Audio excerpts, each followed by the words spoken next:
Boa tarde, meu querido irmão, minha querida irmã em Cristo Jesus.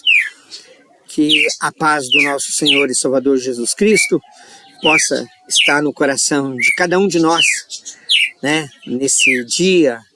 E hoje é dia 31 de dezembro e eu estou aqui para te desejar um feliz ano novo, um feliz 2024. Que esse ano seja um ano repleto de muitas vitórias, muitas bênçãos e muitas conquistas na vida de cada um de nós, né? E eu preparei aqui um pensamento, preparei aqui uma pequena palavra para te encorajar no ano de 2024.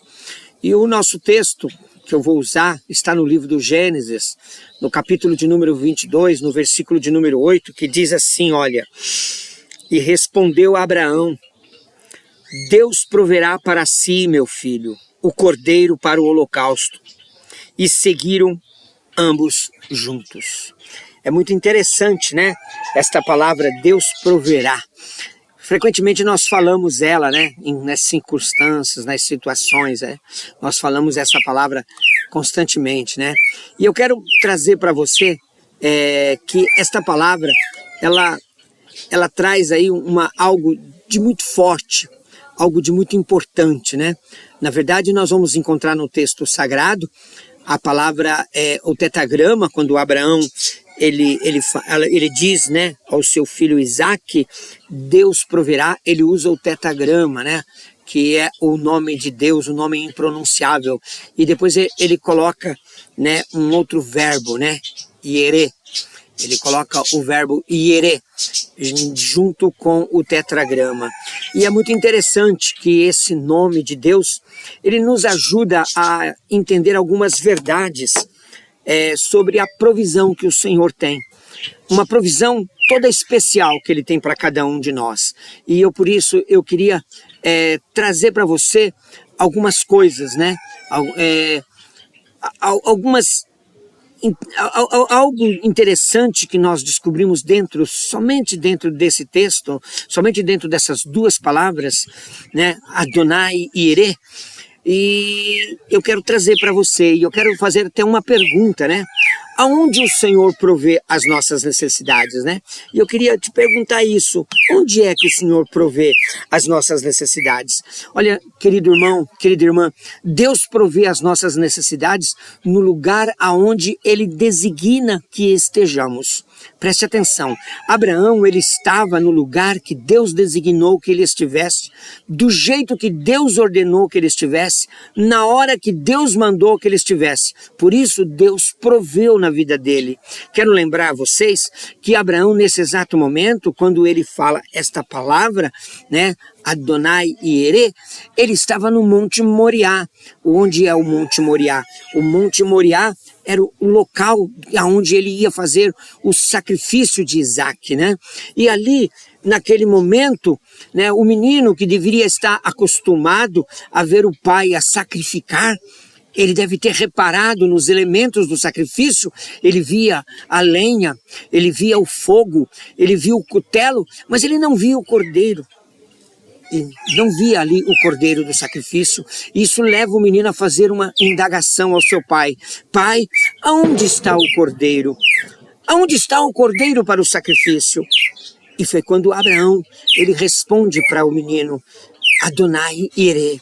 Olha, queridos irmãos, eu quero dizer para vocês que a obediência é a porta de entrada aberta para a provisão.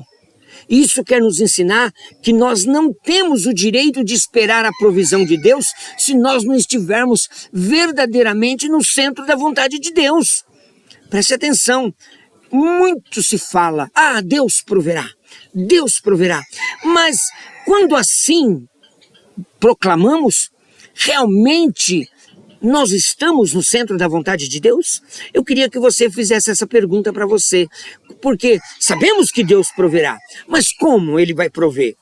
Para que a promessa, a palavra que Abraão declarou para o filho dele, Adonai Ire, Deus proverá, Abraão precisava estar no centro da vontade de Deus, no local onde Deus havia determinado que ele estivesse, fazendo aquilo que Deus determinou que fosse feito.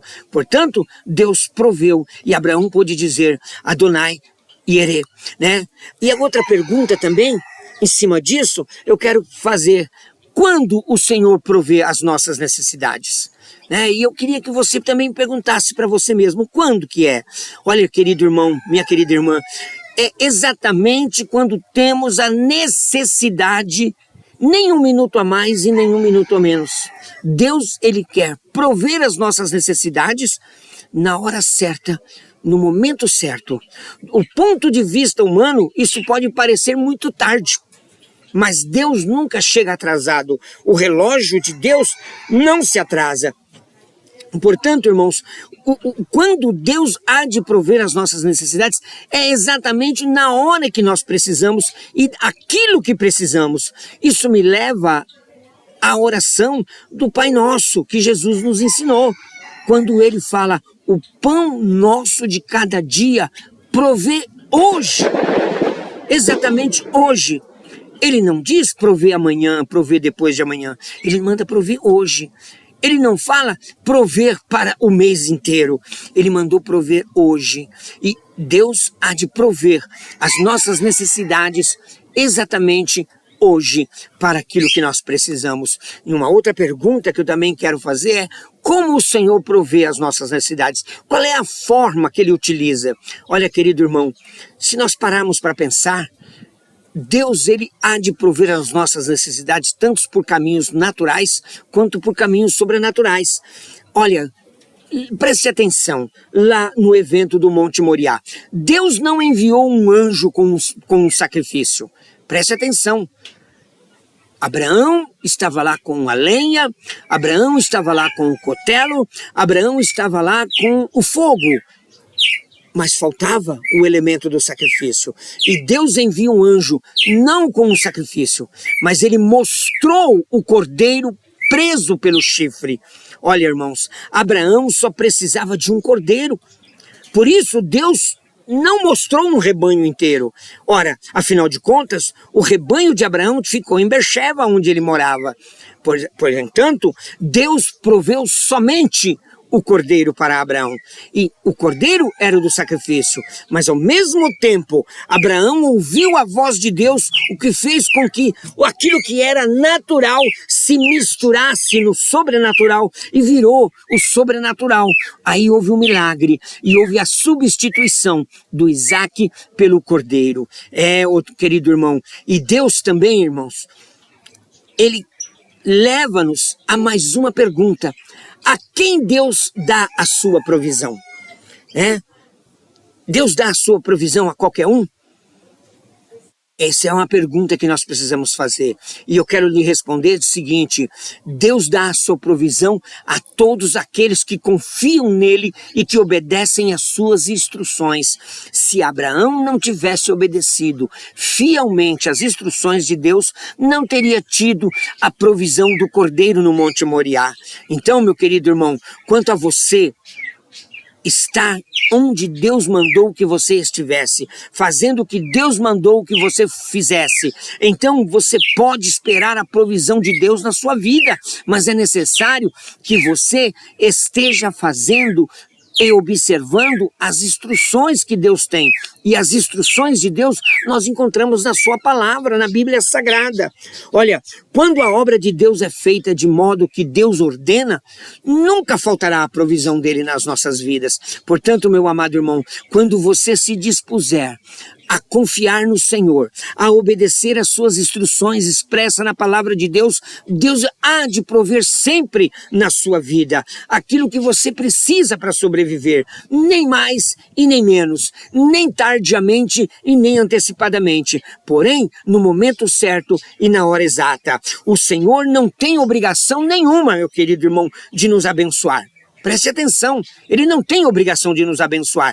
Não há nada registrado que Ele é obrigado a nos abençoar. Mas, queridos irmãos, Deus, Ele nos abençoa porque Ele é fiel em cumprir todas as suas promessas. Portanto, é por isso que Ele nos abençoa. Então eu quero deixar bem claro que Deus não tem obrigação nenhuma em nos abençoar, as nossas ideias, os nossos projetos, os nossos empreendimentos, nada disso.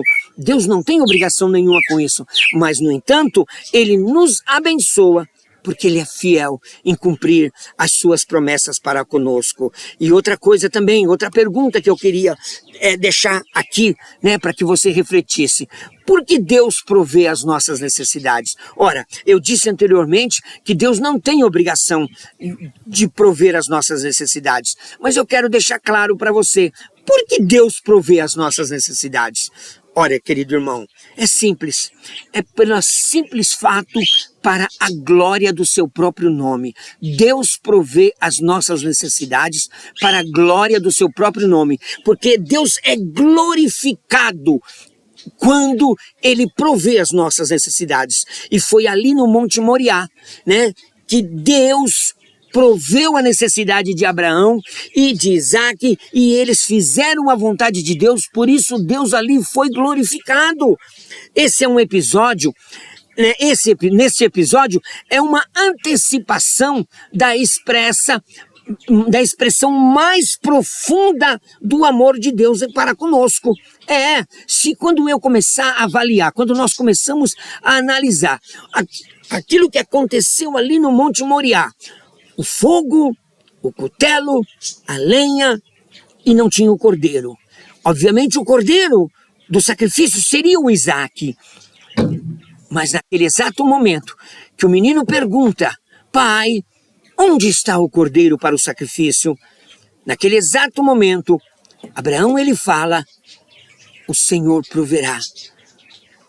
Adonai Ireh, o Senhor proverá. E Deus substitui o Isaac por um cordeiro. E aquele cordeiro é levado ao sacrifício. E aí, nesse episódio, é uma antecipação da expressão mais profunda do amor de Deus por nós. É a entrega do seu unigênito filho para morrer em nosso lugar. Deus estava ali substituindo, dando assim, como eu quero dizer, um vislumbre de como seria a entrega do seu filho, do seu unigênito filho, para morrer em nosso lugar. E eu quero dizer para você, irmãos, Deus poupou o Isaac da morte no momento do sacrifício, mas não poupou o seu próprio filho Jesus Cristo. E a palavra de Deus nos diz que Deus prova com isso o seu amor para conosco quando, olha só, quando Ele entrega o seu próprio filho para morrer pelos nossos pecados. E o mais, nós ainda éramos pecadores. E Deus entrega seu próprio filho. E você vai ver isso lá em Romanos capítulo 5, versículo 8. Querido irmão, isso é a prova do amor de Deus. Deus proverá. E eu quero declarar para você que Deus há de prover na sua vida todas as suas necessidades. Se a sua necessidade é uma cura de uma enfermidade, fique na vontade de Deus, porque Deus hoje vai estar curando a sua enfermidade. Se a sua necessidade é um seu relacionamento que foi quebrado e precisa ser reatado, em nome de Jesus, eu oro e declaro que as coisas serão providas na sua vida e você terá o seu relacionamento restaurado. Se na sua vida é restauração da paz, porque você perdeu a paz por um motivo qualquer, em nome de Jesus, fique na vontade de Deus, porque Deus proverá para você a restauração na sua vida. Meu querido irmão, por isso eu quero te agradecer por ter ouvido aí a nossa live, né? E eu desejar a você um ano de 2024 cheio de bênção, de vitória, de graça e de bondade na sua vida. A minha oração é que o Senhor te abençoe poderosamente e que você tenha um ano de 2024 cheio de glória, de graça e de bondade, em nome de Jesus. Amém. Glória a Deus. Aleluia.